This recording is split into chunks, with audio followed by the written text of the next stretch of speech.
Everybody, Jeff, your executive gardener. It's been a while. I apologize. Anyway, this is looking out our backyard, and as you can see, we've got two deer just in the middle of the day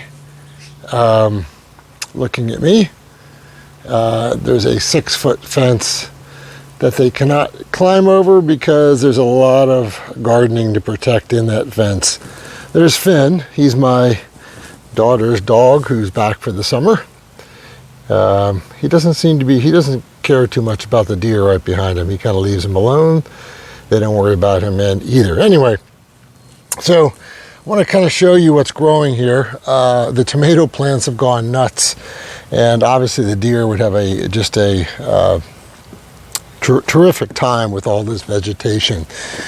So I'm going to show you a little bit the tomatoes. This is called the Baxter Red Early, and this thing is in this about 8 or 10 foot bed, as you've seen before, and I'm growing a number of things in it, maximizing the space, but this thing is going gangbusters, and just about every flower has turned into a fruit.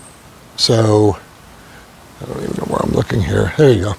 As you can see, the fruit's pretty plentiful. There you go. Throughout the plant, you'll see fruit just completely everywhere. So these are supposed to be medium-sized fruit, but we'll see what happens. Really not a bit of blight on it at all. It's getting kind of heavy, so I've got a number of posts that are keeping it up. But it's going terrific. What I've actually done is cut off many of the bottom leaves down there because I want the energy to go to that beautiful fruit. All those tomatoes, okay? Anyway, let's take a look at some other stuff. So, and by the way, before I get going, I wanted to point out to everybody that when it's pretty hot here in Pittsburgh now, so it's about, 90, 95 during the day. And when you have a raised bed or a container garden like I have here, and we do get pretty significant downpours, thunder showers once every 5 days. It's really important weekly that you put in more nutrients into the potting mix or whatever you're using. So here I basically use this tomato and vegetable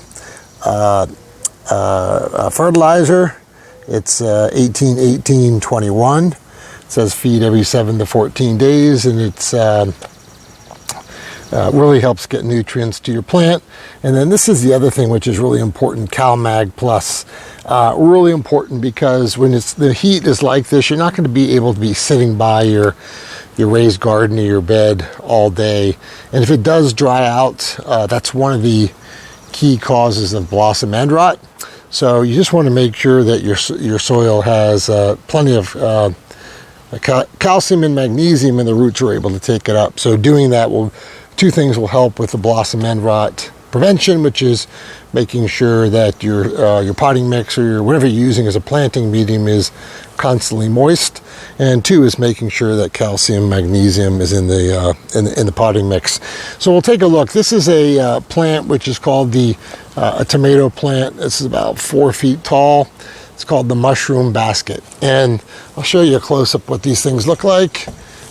Very different looking type of tomato, almost like a pumpkin, but it's the first year I've grown them, and they're pretty prolific. And as you'll see, there's some there, decent close-up, some there, and a few. There's a big one down here. There's 2 really big ones right there. So heirloom variety, and I'm looking forward to that. So in between, I've got a pepper plant, another pepper plant, and then I have these Corno di Toro peppers. Look how big these things are compared to my hand, okay? Just gigantic peppers. You got to wait till they turn red. This one is just about done, okay? They're about 10, 12 inches in length. We've got this was supposed to be a red Marconi, but the seed manufacturer I got it from, these are obviously not red Marconi. It's some other small red pepper. And then on the sides, off the sides, maximizing the space, I've got pickling cucumbers.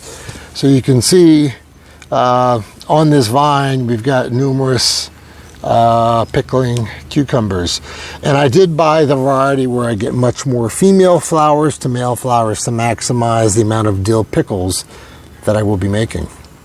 Another one right here, you'll see coming off the side. So we're going to go around here and take a look. This is, I didn't think it would grow, but it did. My favorite tomato, called the Black Seaman tomato. You can see there they are right there. There's two right there. That's all that's on this plant so far. Hopefully we'll get a few others. And on this plant, we've got 3. So there they are. And then there's another one growing up here. Again, best tasting tomato. It is an heirloom tomato. They do get pretty decent in size. Over here, we've got a boxcar Willie tomato. Again, this actually is in a 15 to 20 gallon bag. And you'll see what they look like. They're just starting to get some decent size. Again, pretty prolific and doing really well. As you see, there's no sign of blight. So down there, I've got just a tremendous amount of pickling cucumbers that are going up this trellis. And some are starting to climb on the tomato plant right there. But and then underneath there's some red skin peppers.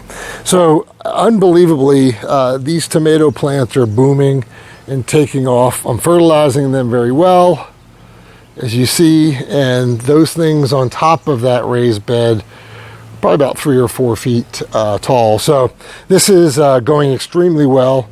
I gotta say, did not know what to expect when I moved up to Pennsylvania to do gardening.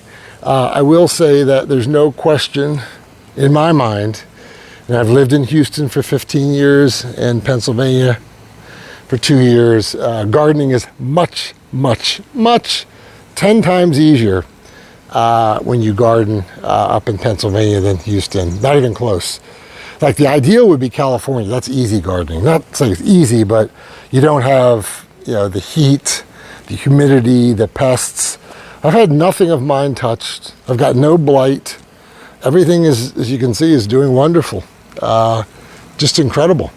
Again, I mean no disrespect for people that garden outside of Houston, but if you've ever gardened in Florida, Louisiana, Texas, Alabama, those are some tough conditions, and you just don't have to deal with them here. Now, of course, your gardening season is much shorter, but nonetheless, anyway, I'm looking forward to having a great harvest, but everything's going very well here in Pittsburgh, Pennsylvania.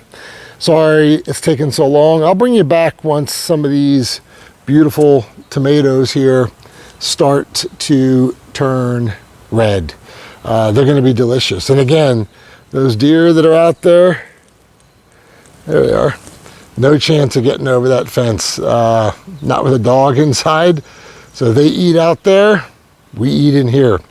Well, that's all I've got. This is Jeff, your executive gardener. I hope you've enjoyed this episode of the Executive Garden. Hope your garden's going well this summer. Talk to you soon. Bye.